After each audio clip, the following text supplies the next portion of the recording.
or his evil inclination, the Yetzer Hara makes a party and celebrates.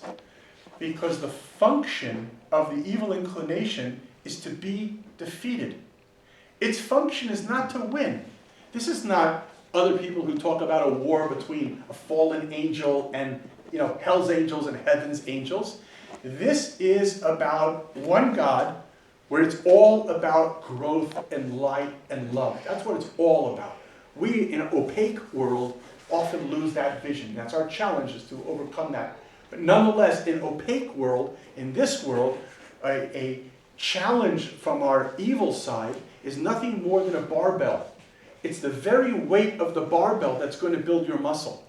And therefore, by using it correctly, one can, instead of stress avoidance, one does stress management. One can build from even negative power. Negative power is not negative. Negative power is the opportunity to become stronger on positive energy. And that's like in the same idea here, that the nature of the world, therefore, is every time a person strives to become higher, there's going to be greater antibodies to push that person back down. Why? Shouldn't they just be, oh, shalom aleichem, welcome, bravo? The answer is twofold. One, it tests your mettle. King David asks the question, he says, who will go up on the mountain of God? But he then adds another question, because everybody goes up now and then. Everybody gets turned on. Everybody's buzzed. Everybody suddenly has an epiphany. That's doable. The question is, who will stay there? That's what King David said. Who will go up on the mountain of God, and who will remain? Because unfortunately, most people don't remain. We get turned on, we're inspired, but we don't dig in and stay there. And so therefore, we don't, because we are met with resistance. We say, hey, I tried and I failed. This is why the Gemara says that Rishoyim, evil people, which is a horrible translation for the word Rishoyim, because there are no evil people. They're just from the word Rash, which means noise. There are heavily confused people, a lot of noise in their head. So people with a lot of noise are filled with ego. That's usually the noise, is their voice. And so this voice says, I tried, I failed, I'm out of here. Whereas when the pasuk goes on further from King Solomon, it says, a righteous person, what's a righteous person? Not a holy person, not a saint, we don't have saints. A righteous person is a simple human being who never quits. He always goes tzaddik, tzad, kaf. He's always going to the side of holiness. Free will, I push myself to goodness. Free will, I push myself to goodness. And therefore, even though he fails 7 times, he gets up the 8th time because he perseveres, or she perseveres. They grow, they continue, they never give up. So therefore, this is in a way what the angel was telling Rabbi Shmuel, that when you spiritually grow, when you want to elevate yourself, be aware that it's going to become harder than it was before, because every effort to improve yourself will be met with great resistance. And through that resistance, if you can hang tight, you will actually be able to elevate yourself to another level as well. Okay, here's a little interesting catch. We're on the subject now of, are demons actually dangerous? So the Talmud lists certain people who actually need protection from demons because their mazal, their luck, right? Mazal tov is not tov. It's not good. Their luck is weak, and therefore they are vulnerable. And those being people who are, unfortunately, the product of another person's jealousy, people who are sick, a bride and a groom, a woman who has just given birth, even if the baby doesn't have wings, like we said before, a mourner, and a scholar who goes out at night. Why these? That's not the next class. We're just doing the 3,300-foot elevation here. Demons can only harm somebody if they are in the exact place that they were told to harm that person. So if you just move out of harm's way, then you are probably going to be okay. In fact, this is the next Gemara. By the way, even though I'm quoting these Gemaras, they're not like kind of lined up, they're like pulled out from all over the Talmud, so I just lined them up for the night class.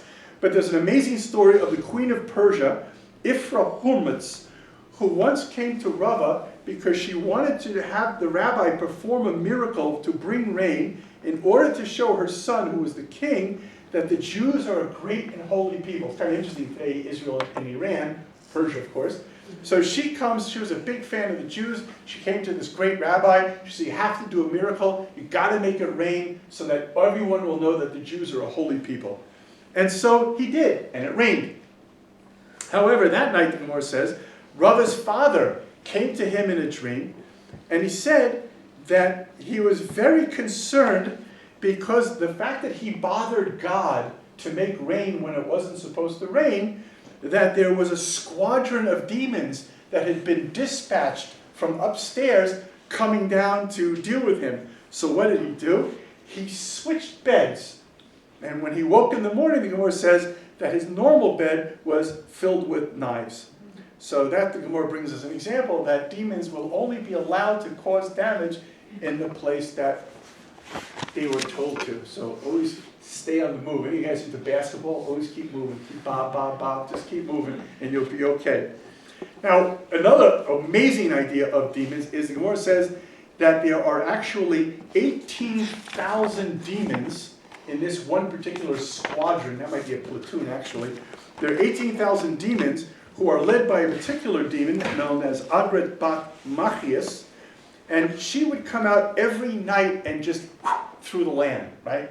Kind of like better than like a shooting star. And like 18,000 demons led by this demon lady charging down to the earth until she came into one of the famous rabbis of the Talmud, Reb Hanina ben Dosa, who actually limited her that she could only come on Friday nights and Tuesday nights.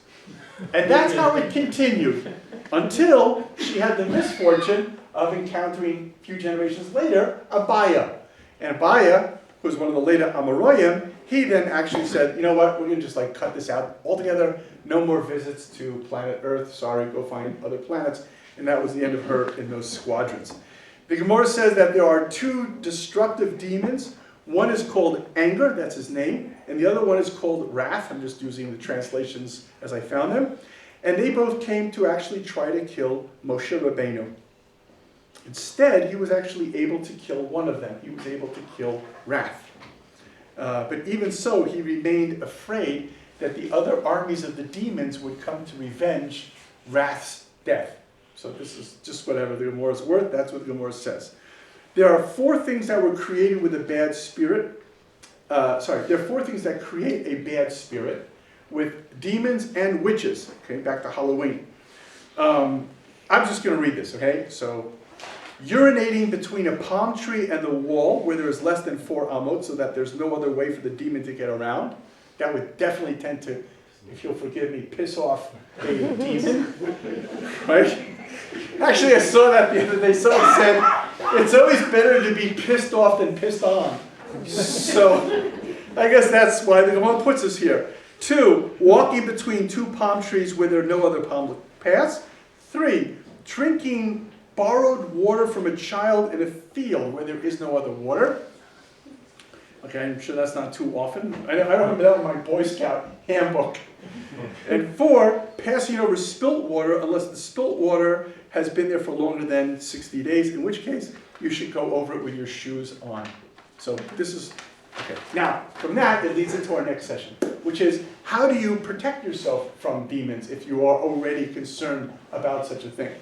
So the Gemara jumps into the world of amulets and incantations. It starts here with, it's important that you know specifically which amulet for which demon you're dealing with. Right? There was a movie like that, wasn't there, where the vampire jumps out and he pulls out the cross. He says, I'm Jewish.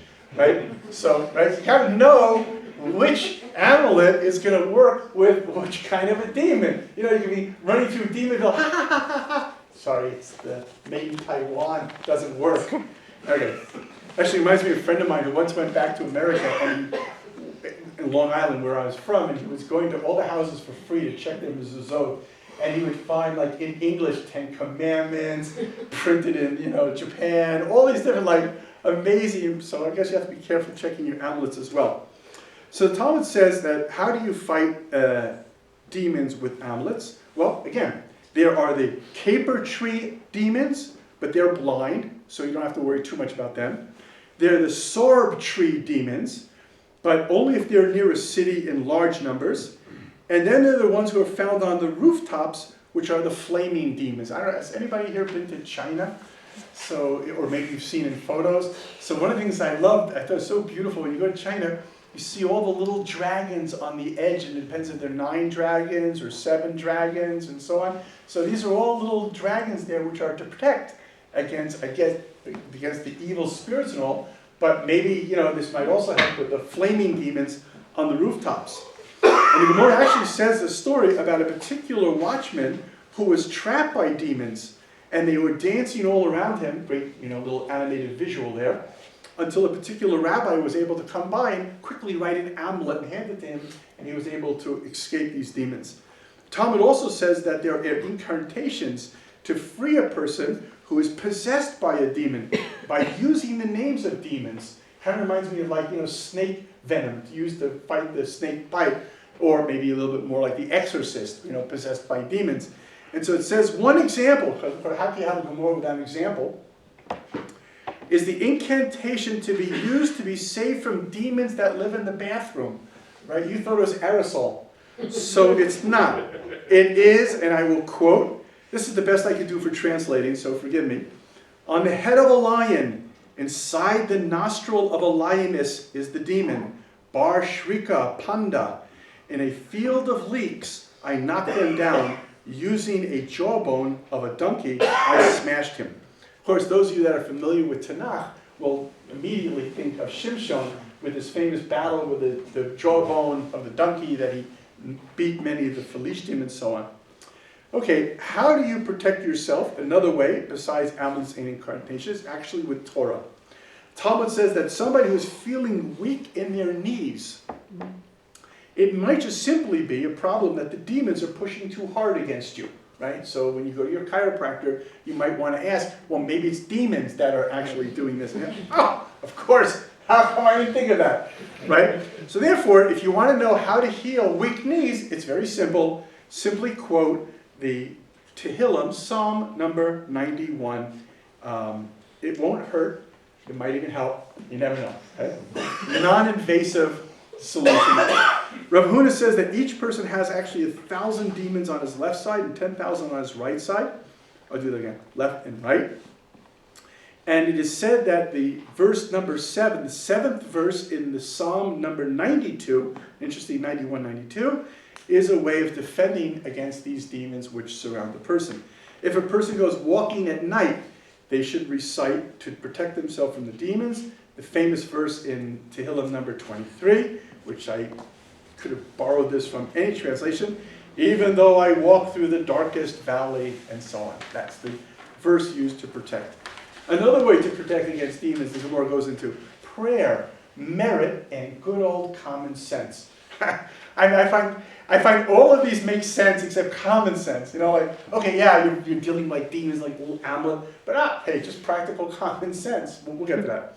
So Talmud says that it's a wise idea to say the Shema every night before you're going to sleep, because through the power of prayer, which contains 248 words, which is the word Ramach, which are opposite the 248 parts of the human body.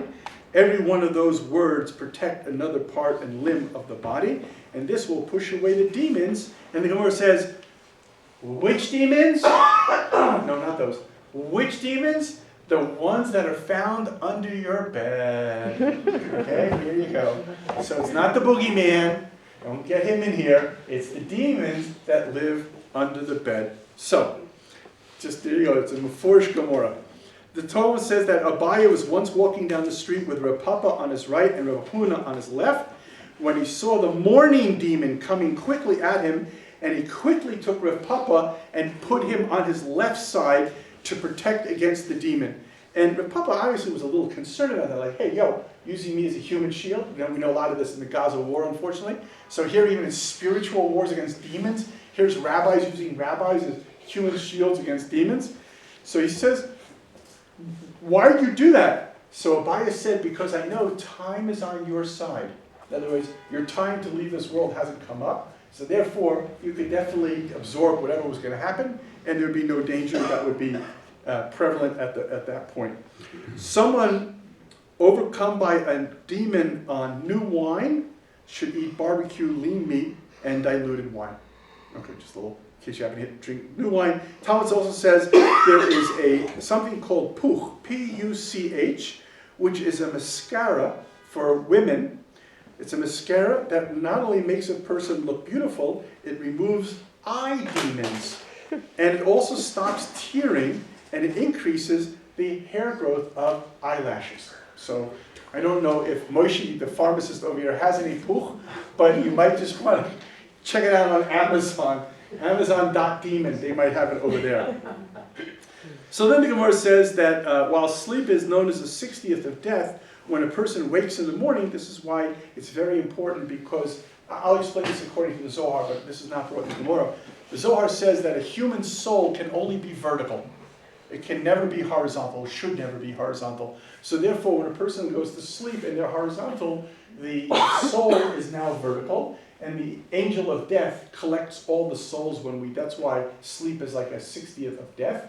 And then we go through a mini resurrection of the dead when we come back to life. But because we died, if you will, there's a certain impurity that exists inside of us. And that impurity, as our soul comes back in our body, is actually pushed until it's at the very tip of our fingers. So where it was evenly distributed through the whole body, it's now in the very tip of our fingers. And that's why it's very important. Now we're shifting to the Shulchan Aruch, the